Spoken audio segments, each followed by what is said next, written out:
Sadaqlı kəndində 30-a dək ailə təhlükə altındadır. Mən qoca atam var idi, ailəm mən yığıb heç ərəbə çıxa bilmədim. Onun iki uşaq idi, götdü, getdi. Evini düzəltdirdi, toya hazırlaşırdı. Gəldi sel, bərbad elədi. Bütün nə əziyyət çəkmişdi, hamısı boş yerə getdi. Ötən ilin may ayında yağan güclü leysan yağışları zamanı yaranmış sel suları nəticəsində zərər çəkmiş Sadaqlı kənd sakinləri aidiyyatı qurumların biganəliyindən şikayətlənirlər. Sakinlərin sözlərinə görə sel zamanı bir sıra yaşayış evlərinə ziyan dəysə də, lakin aidiyyatı qurumlar indiyədək heç bir yardım göstərməyib və onların müraciətləri cavabsız qalıb. Gördüğünüz kimi bir il bundan əvvəl bax buradan su qalıqdı, fəlakət oldu. Bizim buraları bütün hər yerini 30 ailə su bastı. Ondan əvvəl ən yaxın yaşayan bax mənim bu qonşum öy suyun içində görü kimi öldü. Belə də buraxdı, ailəsini də götdü, çıxıb gedib. İndi gözləyir ki, bax bura bağlanar, o adam da geri ailəsinə gəlir. Hələ dövlətdən bir dənə yardım yoxdur, bir dənə kömək yoxdur, bir dənə gəlib buraya.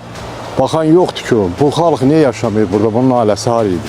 Ayaz Qurbanovun özü də buradadır. Adam sel hadisəsindən qabaq qardaş evini düzəltdirdi, toya hazırlaşırdı.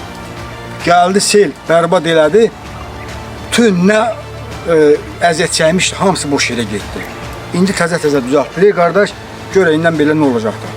Gəlsin burada bax burayı bağlasınlar və xalqı geri evinə qaytarsınlar. Tələbimiz odur. Sizin özünüzə də zərər dəyir. Mənim evim də bax odur. Mənim qoca atam var idi, ailəm mən yığıb heç ərəbə çıxa bilmədim. Onun iki uşaq idi, götdü, getdi. Zərər dəydi mi sizə də? Çox, çox. Hələ də bu dəqiqəmin özündə bizim əlimiz gəlib, ailə yığıla bilmirik ki. Ömrümüzdə işimizi qayıtdıraq, da buralar qayırılıbdır, dövlət tərəfindən bizi qoruyurlar. Elə bir şey yox. Altı üst-üstə ediləcək durur, nə də qayıtdıra bilmirik. Həmçinin kənd sakinləri qeyd edirlər ki, Debet çayı ətrafında sahil bərkitmə işləri aparılmadığından eyni təhlükə istənilən an yenidən baş verə bilər. Bax, buradan yağdı. Bizim də tələbimiz nədir?